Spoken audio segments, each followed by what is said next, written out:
Before that, the driver of the bus that swerved to avoid a woman who fell into the road after she was pushed by a jogger on a bridge in London says it wasn't until he saw the footage that he realised how close she was to being hit. It was the lightning-quick reactions of Oliver Salbris that saved the woman's life. If you hadn't taken that action, if the unthinkable, if the worst had happened, that would have destroyed more than one life. On May 5, 2017, at roughly 7:40 a.m., bus driver Oliver Salbris pulled the go-ahead London 4:30 service, traveling from Roehampton to South Kensington out of Stop FE on Putney Bridge on the River Thames and headed south. He couldn't have been traveling faster than 12 miles an hour at that time of day because traffic in southwest London is slow. The road, which a second ago had been hazard-free, suddenly had a 33-year-old woman fall onto the path of the oncoming bus. Oliver reacted fast and swerved away from the woman, narrowly missing her with about a foot to spare. The bus driver pulled over and people got off to help the woman who had sustained minor injuries. After checking if she was okay, Oliver and the passengers helping the woman got back onto the bus and went on with their days, with the whole incident quickly leaving their minds. An innocent story of a woman tripping over on a quiet London bridge? Not quite. The unnamed woman reported the incident to the police, and CCTV revealed it to be a calculated attack. British police reviewed the CCTV footage and saw a white male jogger running on the Putney Bridge. The jogger passes by a man seconds before with no incident, but as he approaches the woman from the opposite direction, the man casually reaches out and pushes the woman head first onto the road and into the path of the oncoming double-decker bus. The jogger carries on as usual, running down the street. At the last second, the bus driver was able to swerve out of the way to narrowly miss hitting her. The jogger ran back across the bridge to the other side about 15 minutes later, according to the police, after pushing the woman. According to reports, the woman attempted to speak with the man while she was still on the bridge, but he did not acknowledge her. The victim described the jogger to the police as being in his early to mid-30s with short brown hair and brown eyes. He was wearing dark blue shorts and a gray t-shirt. Following the incident, the police exhausted all leads in an attempt to find this murderous jogger. One of the top 3 CCTV capitals of the world, London is home to 67.47 cameras per 1,000 people. Police believed they would have no issue following the movements of the jogger after the incident, but he simply disappeared into the early morning crowds of commuters, tourists, and students making their way in and around the Putney Bridge. 3 months after the May 5th incident, in August 2017, police released the CCTV footage to the media in an attempt to identify the jogger, and a statement was made by Putney Safer Neighborhood Team investigating officer Sergeant Matt Knowles. The victim was put in grave risk when she was thrown into the road. It was only due to the superb, quick reactions of the bus driver that she was not hit by the vehicle. We're keen to speak to the jogger and the CCTV about what happened that morning. We would urge him or anyone who recognizes him to get in touch with us as soon as possible. Immediately after the footage was released, the bus driver, Oliver Salbris, was hailed as a hero by police and the public. Authorities and co-workers have praised the bus driver's quick reflexes ever since the incident happened, since he was able to swerve out of the way and safely stop. One co-worker told the Evening Standard, "We're used to dodging cyclists, but seeing a woman being shoved in front of your bus is terrifying. He's definitely a hero." "He's a hero and deserves a medal for saving that poor woman's life," a passenger said. Another co-worker told the Evening Standard, "It's horrific to think what could have happened if the driver wasn't able to act as quickly as he did, or if he'd been checking the mirrors at the moment. You should be applauded for having the accuracy to also avoid all other cars, people, and other traffic. He was able to act so swiftly because these situations are where our training and experience are put to the test." Even though the bus driver immediately returned to work following the incident that day, the painful event and the overwhelming compliments he received have left him speechless. He didn't realize the extreme danger that woman was in on that May morning until the CCTV footage of the incident was released to the media. I didn't realize how close I was from her. It's only when I see the footage that I realized that I was that close from her head. He said to reporters, "I didn't realize that I was so close to her. He needs to be caught and explain himself. He needs to be prosecuted." Go-Ahead London MD John Traynor told this website that he is very proud of him, as without his swift actions, the outcome could have been very different. However, the initial praise of the driver and relief that the woman escaped the incident with only minor injuries quickly turned into an all-out witch hunt to find the man responsible. The media named him the Putney Pusher, and leads poured in as to who the man could be. Detectives claimed that they had a huge response from tipsters after the video was released to the media. The Evening Standard reported that authorities used the cycling and running tracking website Strava to try and find the perpetrator and any other potential witnesses in the incident. By August 9th, police released a statement that they were closing in on the Putney Pusher, further saying, "We can confirm that we have had a good response from the appeal and are investigating a number of lines of inquiry. We still want to hear from anyone with information who hasn't come forward." On August 10th, 2017, in an early morning raid at a residence in Chelsea, police detained Eric Belquist, a 41-year-old American private equity partner with Hutton Collins Partners LLP, in connection with the incident. After witnessing Belquist being led from his apartment by 4 policemen while getting handcuffed, neighbors claimed that they were astounded. The morning raid also resulted in the removal of a bag of evidence from the property. According to Colin Stepney, a builder working on another home down the street where houses go for more than €4.4 million, described the scene. He appeared to have just gotten out of bed and was a little scruffy, I suppose. Belquist was arrested on suspicion of grievous bodily harm and led away in silence into a police van wearing a white t-shirt. Belquist was transported to a South London police station where he was questioned for hours about his whereabouts on May 5th. But who is Eric Belquist? And why would the millionaire private equity worker attempt to kill in broad daylight? Belquist is the descendant of late Eric Belquist, who served 56 years as a renowned emeritus professor of political science at Berkeley University. The professor, who passed away in 1979, who worked as the U.S. Embassy and Stockholm's first secretary. The former ambassador received a variety of honors, including Berkeley Citation, the highest award awarded by the university, and the Order of the North Star and the King Commander Awards in Sweden. After completing studies at Leeds School of Business, Belquist earned a business administration degree from the University of Colorado Boulder in 1999. His first position after graduating from college was as an analyst for the collapsed American financial bank, Lehman Brothers, which declared bankruptcy under Chapter 11 in 2008. With the corporation having $600 million in assets at the time of filing, it was the biggest bankruptcy in American history. Belquist is listed as an investing partner at London-based Hutton Collins Partners, which owns the British restaurant franchise Wagamama and Byron Burgers, and has worked for the company since 2002. Belquist also responsible for overseeing the European-style coffee shop Cafe Nero. Additionally, he served as an investor and counselor for the drinks company Elephant Gin. Belquist was suspected by police due to a tip-off after the CCTV footage was released. He regularly was seen jogging in and around the area and wore similar clothing to that seen in the video. Belquist was adamant in his innocence from the minute he was arrested, all the way through the hours-long interrogation he endured. The media was in frenzy, and reports of resolution to the shocking case were published worldwide, alongside information on Belquist as well as images depicting him against the unnamed jogger. This onslaught of trial by media led Belquist's lawyers, Duncan Lewis Solicitors, to issue a series of tweets in his defense stating, "Our client has been wrongfully implicated in this matter. He categorically denies being the individual of concern and has irrefutable proof that he was in the United States at the time of the incident. Consequently, we expect a swift resolution to this wholly untrue allegation."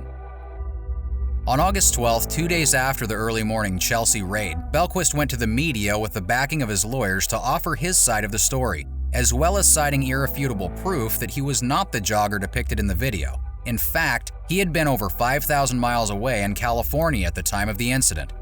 They had the wrong man. Scotland Yard issued a statement later that evening. A man arrested on suspicion of causing grievous bodily harm after a jogger pushed a woman into the path of an oncoming bus in Putney has been released with no further action. Following inquiries, he has now been eliminated from the investigation. Inquiries continue to identify the jogger who pushed the female pedestrian into the road. But for Belquist, the damage had been done. His name, face, and life story had been published online, and with people wrongfully assuming he was responsible, he was forced into hiding, with SAS security protecting him even after the charges were dropped. Police refused to apologize to Belquist for the wrongful arrest, going as far as to double down and claim that the reasoning behind the arrest was reasonable and based in solid information that they had received from a tip-off. Friends of Belquist hounded Scotland Yard and the media, campaigning for a retraction and apology. One said to the Mail, "Eric had nothing to do with the incident and was just as appalled as everyone else. Hell has been his experience. The cops awakened him up, removed him from his home, and imprisoned him in a cell for several hours. He is very worried about his reputation and deserves an immediate apology." But the fact was Belquist was innocent and whoever was responsible for the attack was still on the streets. The United Kingdom, the police have arrested the jogger who appeared to be pushing a woman into the path of a bus on Putney Bridge on CCTV footage. 2 days after Belquist was arrested, on August 12, 2017, a second man was arrested in connection with the Putney Pusher incident. Perhaps due to grossly unfair circumstances Belquist found himself in, police decided not to name the man arrested. The 41-year-old male was arrested and questioned under caution over the incident, but following further inquiries was released with no further action against him. Following the second arrest, the Met Police issued a statement. Detectives investigating an incident where a man appeared to push a woman into the path of a bus continued to appeal for witnesses and information. A second man aged 41 was arrested on the afternoon of Saturday, August 12th, on suspicion of grievous bodily harm following the information received in response to a CCTV appeal about the incident on Putney Bridge. The man was taken to a South London police station and following further inquiries, he was released with no further action later that day. This followed the arrest of a 41-year-old man on Thursday, August 10th, who was eliminated from inquiries on Saturday. There has been a positive public response to the appeal so far, with a range of information provided to investigating officers. Some people have simply put forward possible names for a suspect. Officers would urge those people to please contact police or Crime Stoppers again with as much information as they have, so they can follow up those lines of inquiry. On September 12th, bus driver Oliver spoke to the British breakfast news program Good Morning Britain shortly after the CCTV was released, saying, "I was focusing on the road and I just saw a collision between the jogger and the woman. It was a fairly close call. I thought I was going to touch her. If I hadn't swerved, I would have smashed her head. It was reflex and I would say thanks to God." Oliver appeared on the show alongside ex-police chief Sue Hill to discuss the now famous Putney Pusher with Piers Morgan and Susan Reed. Whilst Oliver received nothing but praise and admiration for his efforts that day, viewers were shocked by the behavior and dismissive attitude of Hill. She urged the nation to move on from the event during the interview. Despite the fact that the offender has still not been located by authorities, she declared, "As a former investigator, I want to highlight that there are other crimes happening right now," she said. "There are murder and pedophilia cases that do not receive this amount of media coverage. Can we just draw a line under this now? We haven't been able to find this guy, so we need to move on. Let's get on with doing our investigations. Let's get more cases we're investigating on this show with the same vigor." If you hadn't taken that action, if the unthinkable, if the worst had happened, that would have destroyed more than one life. Yes, I think so. Put it this way, if I was a train driver, I should be pushing from on platform, she'd be dead. And my life would be completely destroyed, because obviously when you take somebody's life, you actually stay all your life, even if you're guilty or not. Pierce maintained that if bus driver Oliver Salbris hadn't reacted so promptly and pulled his bus out of the way, the woman who had been pushed onto the road could have easily been killed. Hill then seemed to support the jogger's actions. "Everyone is outraged about everything these days," she said. "Also, I will probably have everyone screaming at me, but having done a charity bike ride, people do get in your way. I don't know what was happening that day. I don't know what was in the mind of the man, but people get in your way all the time when you're jogging or cycling. They don't mean to, but people bump into each other and they get outraged." Sue's remarks stunned viewers watching from home who labeled her as rude, with viewers writing into the program in droves to complain about her comments over an active and unsolved investigation. "Your police guest is outrageous. We employ police to protect us from violent acts. As a priority.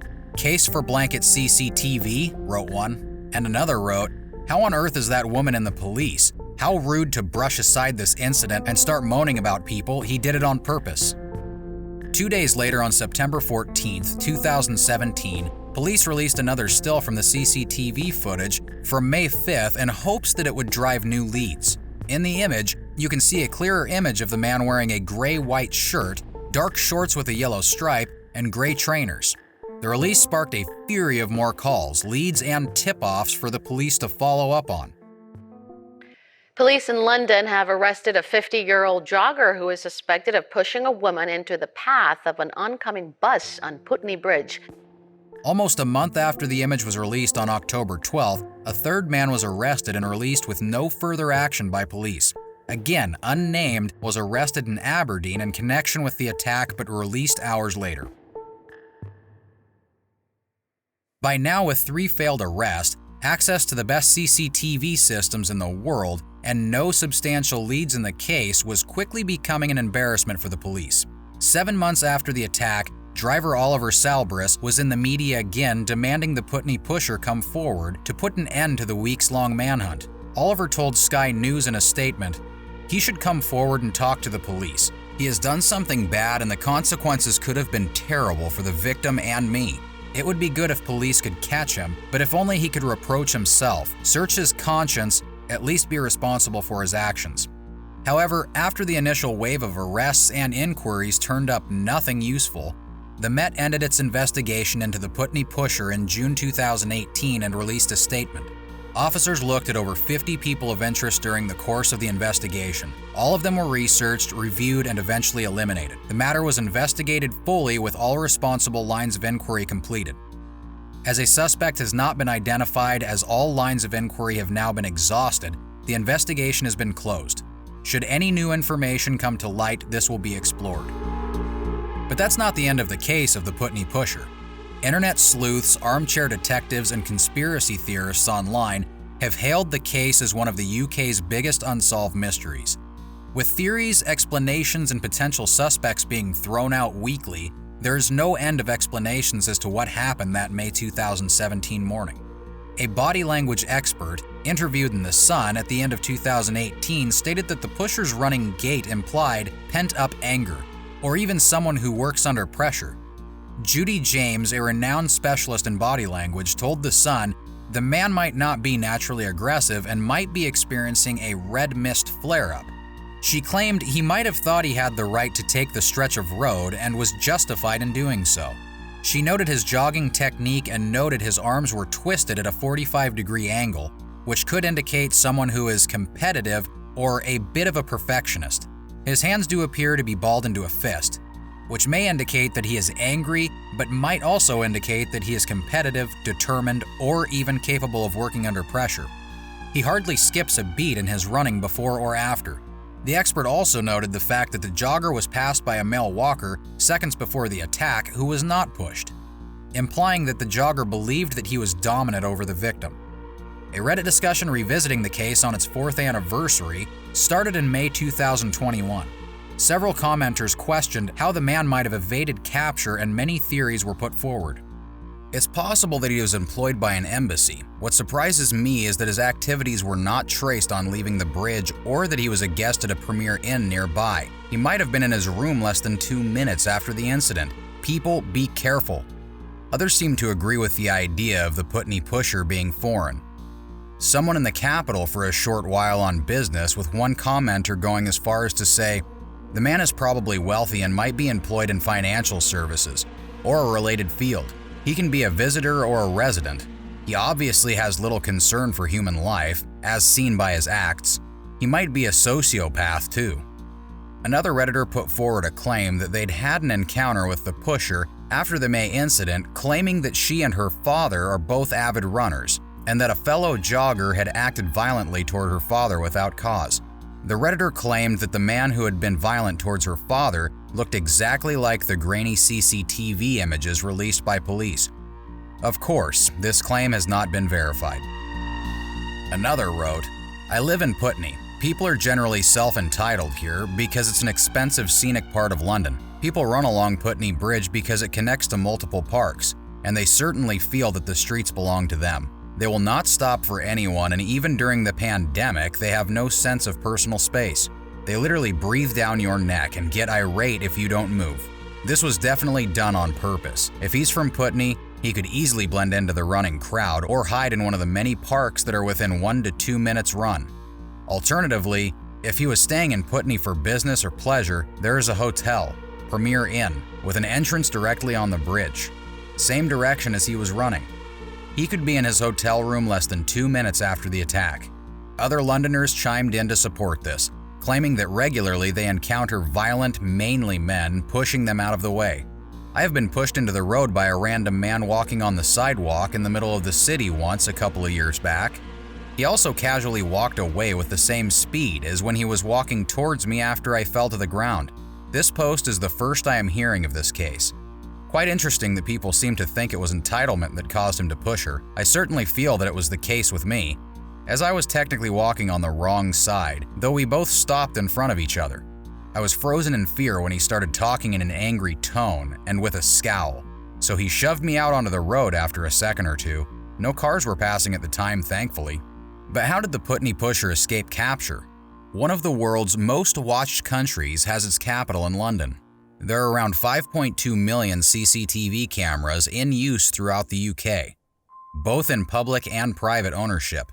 According to statistics released in 2020, London is the only city outside of China in the top 10 cities in the world with about 691,000 of these. The average Londoner is reportedly photographed about 300 times every day. Despite the brazenness of his activities, it seems doubtful that the Putney pusher just disappeared.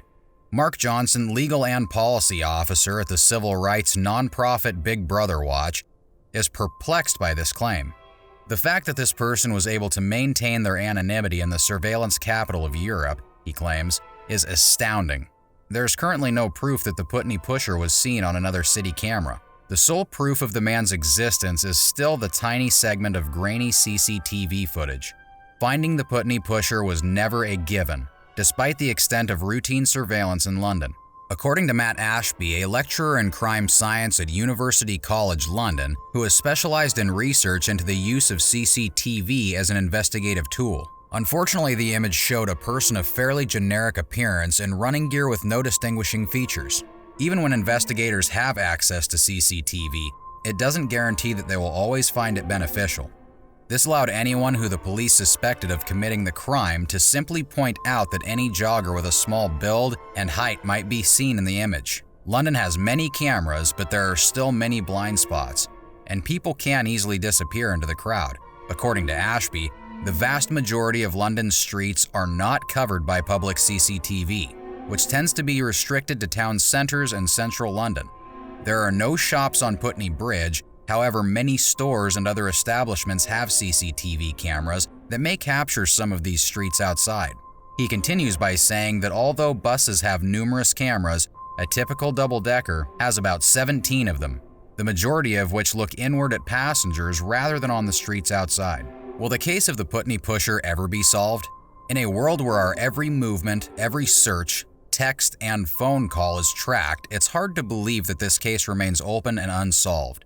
Detectives have come forward over the case and stated that they believe the incident will never be solved.